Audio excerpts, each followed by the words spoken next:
Continuando con el estudio de la materia de neumología, vamos a llevar un tema que es bastante importante por el número de preguntas que generalmente suelen aparecer en el examen de residencia.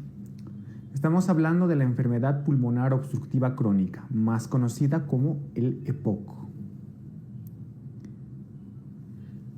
Vamos a definir al EPOC como un estado caracterizado por una limitación del flujo aéreo, no totalmente reversible, y que además es progresivo.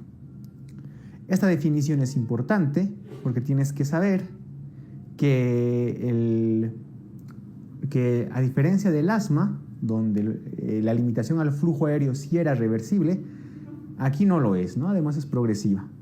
Entonces tenemos que subrayar, ¿no?, que es un estado por una limitación al flujo aéreo, no totalmente reversible y que además es progresiva. El EPOC tiene dos entidades clásicas, que son el enfisema y la bronquitis crónica.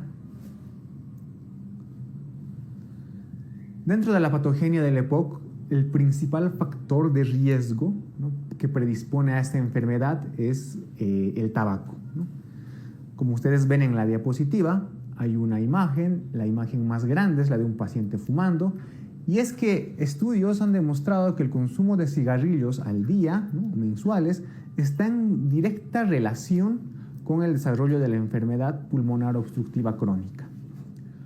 Otro tipo de factores de riesgo que están dentro de esta enfermedad son, por ejemplo, factores ocupacionales, como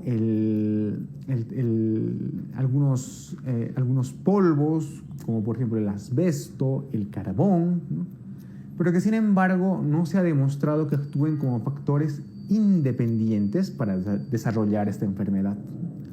Sí que se ha demostrado que estos polvos ocupacionales tienen un efecto sinérgico y potencian el efecto del tabaco para desarrollar la enfermedad pulmonar obstructiva crónica. Es decir, que un paciente fumador y que encima trabaja expuesto a estos factores ambientales, pues tiene una mayor predisposición a desarrollar esta enfermedad, ¿no? Esta enfermedad tiene un factor de riesgo genético muy conocido, que es el déficit de la enzima 1-alfa-antitripsina. Entonces, el déficit de esta enzima es un factor genético que predispone per se, por sí misma, al desarrollo del EPOC, ¿no? Estos pacientes con este déficit desarrollan esta enfermedad a edades muy tempranas, por lo cual es muy característico. Pero no olvides que el principal factor para desarrollar EPOC es el tabaco. Habíamos dicho de que el EPOC tiene dos entidades clásicas, una es la bronquitis crónica y la otra es el enfisema.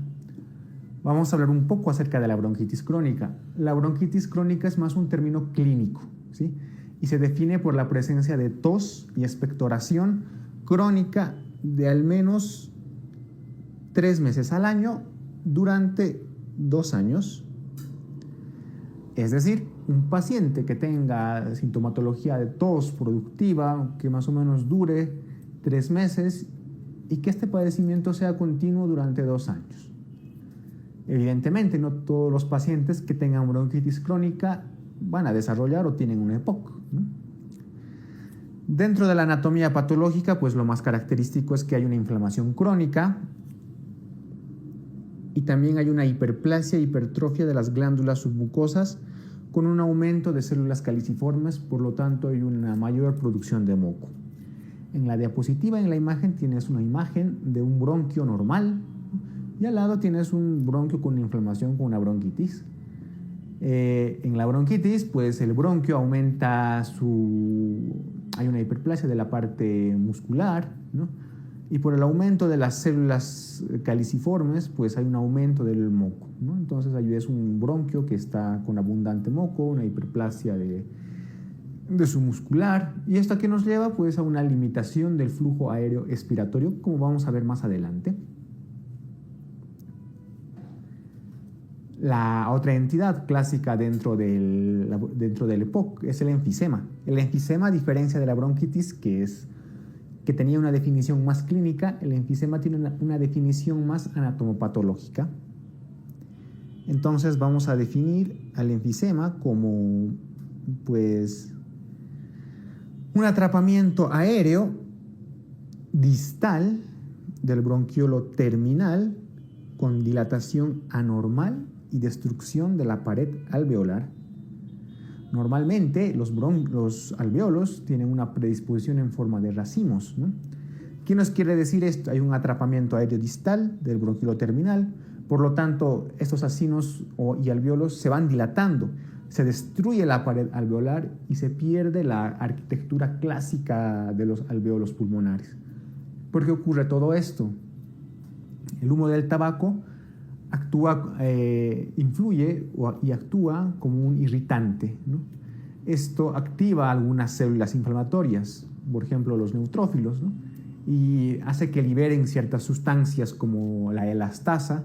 Esta elastasa pues causa daño a la parte conjuntiva, a la matriz extracelular, donde se asientan tanto los alveolos o las células de los bronquios, ¿no? Al destruir la parte conjuntiva, pues tenemos que eso, ¿no? Se destruye la pared alveolar y por lo tanto se desconfigura la arquitectura normal del alveolo, produciendo un enfisema. Entonces, ¿qué es lo que pasa? Básicamente los alveolos pierden su forma de racimo, ¿no? Hay diferentes tipos de enfisema, pero los principales son el panacinar, el centrolobulillar y el paraseptal, ¿no? Esta definición se basa más o menos en la afectación que tiene el alveolo y la parte terminal del bronquio. ¿Qué es lo importante de esto? Tú tienes que recordar que el déficit de alfa-1 antitripsina está en relación con el enfisema panacinar. El tabaquismo, por el contrario, está en relación con el enfisema centrolobulillar. Lo vamos a remarcar de otro color. El enfisema centrolobulillar está en relación con el tabaquismo. Y por último, el enfisema paraseptal, que se localiza en campos superiores, subpleurales, aparece generalmente en personas jóvenes, ¿no? Pero a ver, en relación de este cuadro, lo más importante es, ¿no? Recuerda que el enfisema se clasifica en 3 tipos: panacinar, centrolobulillar y paraseptal. El enfisema panacinar está en relación con el déficit de alfa-1 antitripsina, es decir, va a aparecer en personas más jóvenes, y el que está en relación directa con el tabaco, ¿no? Con el EPOC propiamente, es el centrolobulillar. La fisiopatología del EPOC. Bueno, vamos a hacer una pequeña explicación básica, ¿no? De lo que puede ocurrir. Ya hemos visto los dos tipos, las dos entidades que se relacionan con la enfermedad pulmonar obstructiva crónica. Una era el enfisema y la otra era la bronquitis, ¿no? Ambos con características distintas, tanto anatomopatológicas y demás, ¿no? Pero que tienen una constante, algo en común, que ambos van a limitar el flujo expiratorio de aire, ¿no? Al limitar el flujo expiratorio de aire nos provocan una hiperinsuflación, ¿no? Y espirométricamente esto se evidencia porque hay una disminución del flujo expiratorio forzado en el primer segundo, o sea, hay una disminución de la FEP1. También, aparte de haber una disminución de la FEP1, pues hay un aumento del volumen residual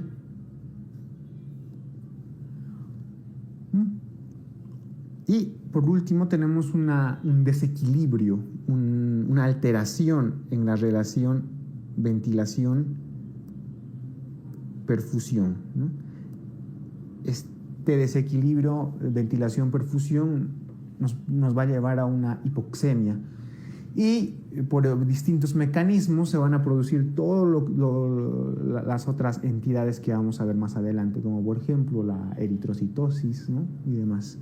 Entonces, básicamente, Hay una limitación al flujo aéreo respiratorio, desciende la FEP1, aumenta el volumen residual y hay un desbalance, una alteración entre el volumen y la perfusión, perdón, entre la ventilación y la perfusión, ¿no? Mismo que nos va a llevar a todos los efectos fisiopatológicos propios de esta enfermedad. La clínica del EPOC, bien, el EPOC pues tiene una clínica clásica, ¿no? Que son tres básicamente, ¿no? La tos, la expectoración y la disnea. ¿Cuándo sospechamos, ¿cuándo sospechamos de EPOC? Pues ante un paciente que tenga tos, una tos productiva con expectoración, que tenga disnea y que además, y no te olvides, tenga antecedente de tabaquismo, ¿no? Que es el factor de riesgo más importante. En la diapositiva pues tenemos una imagen donde vemos un paciente más o menos mayor de 45, 50 años, ¿no? Que está con un cigarrillo, es decir, nos indica que es un fumador activo, ¿no? Y que tiene unas gafas nasales con oxígeno, es decir, tiene dependencia de oxígeno, ¿no? Este paciente, ¿no? Que probablemente tiene tos, expectoración y disnea, y que es un fumador activo, pues muy probablemente tiene EPOC. Entonces tenemos que sospechar de EPOC en estos pacientes. Antecedente de tabaquismo, una edad media mayor a 45 años, que tenga tos, expectoración y disnea, a no ser que tenga un déficit de alfa-1 antitripsina, ¿no? Que no es muy frecuente, ¿no? Que ahí sí se presenta en pacientes jóvenes. Los fenotipos del EPOC. Los pacientes, vamos a describir dos tipos de pacientes, ¿no? Los pacientes con EPOC pueden ser de dos fenotipos. Los primeros, que son los pink puffer, que se conocen como sopladores rosados, ¿no?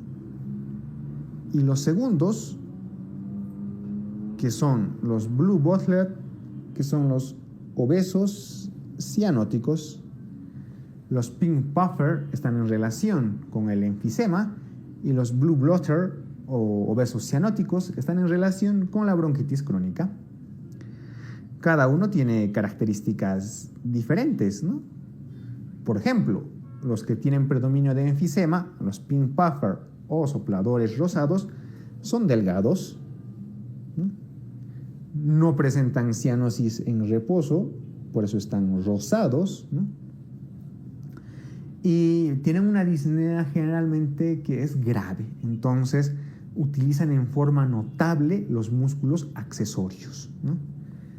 Por el contrario, los blue blotter o besocianóticos presentan una disnea leve, no tan intensa como los pink puffer o los enfisematosos, tienen abundante expectoración. Entonces, al margen de las características clínicas, tanto a enfisematosos como a bronquíticos crónicos los podemos diferenciar por otras características. El aspecto ya lo hemos visto, ¿no? Los enfisematosos son sopladores rosados, ¿no? De características asténicas, es decir, delgados. En cambio, los bronquíticos crónicos son obesos, cianóticos, azulados, ¿no? Y pícnicos, es decir, con sobrepeso, ¿no? La expectoración en el enfisema es escasa, en la bronquitis es abundante. El cor pulmonale y la hipertensión pulmonar. Pues en el enfisema es rara, salvo en fases finales. En cambio, en la bronquitis crónica sí que es frecuente que se presenten estas dos entidades. ¿Qué pasa con la presión arterial de dióxido de carbono? Pues en el enfisema es normal. Sin embargo, en la bronquitis crónica sí que se ve aumentada. La eritrocitosis o poliglobulia, pues en el enfisema generalmente no existe eritrocitosis o poliglobulia. Al contrario que en la bronquitis crónica, que es frecuente que estos pacientes presenten además eritrocitosis. La disnea, como te he indicado, pues en el enfisematoso sí tiene características graves. En cambio, en la bronquitis crónica, pues tiene características leves. Importante, ¿no? Este cuadro para que puedas diferenciar los dos principales fenotipos del EPOC. El diagnóstico. Bien, hemos hecho la clínica, ¿no? Es un paciente con hábito de fumador, no que además me diga que tiene tos y expectoración durante mucho tiempo, ¿no? Y que además por ejemplo, con el ejercicio presente disnea, pues sospechamos de EPOC, pero para realizar el diagnóstico tenemos que demostrar lo que he dicho de la definición, que es propia, una enfermedad pulmonar obstructiva. Por tanto, mediante la espirometría tenemos que demostrar este grado de obstrucción. Entonces, la espirometría es el estudio básico para diagnosticar un paciente con EPOC. Entonces, te he indicado que tenemos que demostrar que existe un patrón obstructivo. ¿Y cómo lo hacemos? Pues vamos a evidenciar una disminución de la FEV1 y también tenemos que evidenciar una disminución del cociente FEV1-FEBC, ¿no? Una disminución de este cociente por debajo del 70% o por debajo de 0,7 y una disminución de la FEV1 más la clínica y el antecedente de tabaquismo nos confirman el diagnóstico de EPOC. En la parte superior de la diapositiva ves una espirometría, ¿no? La primera línea es de un paciente normal y la segunda de un paciente con EPOC. Pues bien, una vez realizada la espirometría, vemos que el índice FEV1-FEBC en un paciente normal es de 80%, más del 70%, ¿no? Y en el paciente EPOC está en el 60%, ¿no? Entonces, este paciente con la clínica ya dicha y esta espirometría, pues sí, se le podría realizar el diagnóstico de EPOC.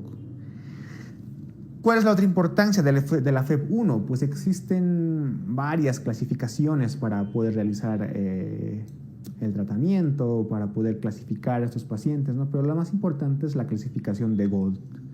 La clasificación de Gold clasifica a los pacientes de acuerdo a su obstrucción en base a la FEV1, ¿no? Entonces es importante. De acuerdo a la FEV1, pues tenemos Gold 1, un mayor 80%, el Gold 2 50-79%, el Gold 3, un 30-49%, y por último, los que tienen Gold 4, menor al 30%. Recuerda, la FEV1 es el indicativo de la gravedad de obstrucción. Pero no solo eso, una vez que hemos realizado esa clasificación, tenemos que realizar otra clasificación que también es de Gold, ¿no? La Gold entonces combina tanto el valor espirométrico de obstrucción con la clínica sintomática del paciente y tenemos entonces 4 grupos. La clasificación del Gold que combina los síntomas y la FEV1 pues es más importante porque en base a esta clasificación es que vamos a realizar el tratamiento. Por tanto, tenemos 4 grupos. Esta tablita es importante, ¿no? Entonces, el primer grupo es el grupo A. Este grupo tiene las siguientes características. Tiene síntomas escasos, ¿no? Y como máximo ha presentado una exacerbación que no ha requerido la hospitalización, ¿no? Entonces, estos pacientes que se clasifican dentro de este grupo tienen síntomas escasos y en el año han tenido máximo una exacerbación que no ha requerido hospitalización. Los que se clasifican en el grupo B también han tenido como máximo una exacerbación al año que no ha requerido hospitalización, pero que sí presentan síntomas frecuentes. Los que se clasifican dentro del grupo C son pacientes que tienen síntomas escasos, pero que durante el año han presentado más de 2 exacerbaciones o más de un ingreso hospitalario. Y por último, los que se clasifican dentro del grupo D son pacientes que tienen síntomas frecuentes y que también han tenido más de 2 exacerbaciones al año y que han requerido más de una hospitalización al año. Entonces recuerda, la FEV1 es importante para valorar el grado de obstrucción. Y la combinación de GOLDS, ¿no?, con síntomas y el número de exacerbaciones nos dan la clasificación que tienes en la diapositiva de grupo A, grupo B, grupo C, grupo D. Esta tabla realmente está muy simplificada porque los síntomas también tienen otras formas de evaluarse que por motivos didácticos pues no las vamos a estudiar porque son bastante amplias y complicadas, ¿no? Solo mencionarte porque, por ejemplo, el MRCAT, ¿no?, que es una guía británica, ¿no?, tiene un puntaje, ¿no?, para asignar a los síntomas de los pacientes con EPOC. Tú quédate que un paciente que tiene síntomas escasos, ¿no?, y los que tienen síntomas frecuentes, pero recordar de que hay tablas y también hay protocolos que dan una puntuación a estos síntomas. El tratamiento del EPOC estable. Bueno, solo 3 intervenciones han demostrado influir en la evolución de los pacientes con EPOC. Es decir, solo 3 intervenciones han demostrado reducir la mortalidad de pacientes con EPOC. Todas las otras acciones que vamos a ver más adelante, pues solamente mejoran la sintomatología y por ende la calidad de vida, pero no tienen una influencia directa sobre la evolución y pronóstico de la enfermedad. Entonces, las 3 intervenciones que han demostrado influir en la evolución del paciente son interrupción del tabaquismo, ¿no?, la interrupción del tabaquismo, es decir, no tabaco, no fumar. La oxigenoterapia domiciliaria en pacientes que cumplen ciertos criterios y la cirugía de reducción de volumen pulmonar también en pacientes que cumplen ciertos criterios. Entonces, estas 3 son las únicas intervenciones que han demostrado disminuir la mortalidad, influir en la evolución del paciente con EPOC. Te he indicado que el resto de fármacos que se utilizan o acciones que se van a utilizar simplemente van a mejorar la calidad de vida y disminuir la sintomatología. ¿Qué fármacos vamos a utilizar en el EPOC? Bueno, para estudiar estos fármacos o alguno de estos fármacos te recomiendo que vayas al video de farmacología o al texto, ¿no?, en la parte del sistema nervioso autónomo sobre todo. Bien, en el EPOC, a diferencia del asma, los fármacos de primera línea y los que se usan de base de tratamiento son los broncodilatadores. Dentro de los broncodilatadores tenemos los principales, los agonistas beta-adrenérgicos, de acción corta, no me canso de repetir, salbutamol, terbutalina, y de acción larga, salmeterol, fenoterol, ¿no? Y también anticolinérgicos de acción corta, como el bromuro de ipatropio, y de acción larga, como el bromuro de tiotropio. Recordar que estos fármacos, los anticolinérgicos, son los más importantes en el manejo del EPOC estable. Los corticoides actualmente se usan como fármacos de segunda línea, ¿no?, debido a sus efectos adversos que tienen sobre todo. Entre los principales tenemos los inhalados, como la budesonida, y también podemos usar sistémicos, como la prednisona. Hay algunos antibióticos que han demostrado tener una buena respuesta para el tratamiento del EPOC, como los macrólidos, acitromicina, por ejemplo, y los inhibidores de la fosfodiesterasa 4, como el roflumilast. El tratamiento del EPOC estable. Bien, te he indicado que tenemos una clasificación de GOLD que combina sintomatología con el grado de obstrucción y las exacerbaciones, y habíamos dicho que existen 4 grupos. El grupo A, pacientes con una sintomatología escasa y que además han sufrido como máximo una exacerbación al año sin hospitalización. Pacientes que están en el grado B, que tienen síntomas frecuentes, pero que al igual que el grado A, tienen un bajo riesgo de exacerbaciones. Por el contrario, pacientes que están en el grado C con síntomas escasos, pero que tienen alto riesgo de exacerbaciones.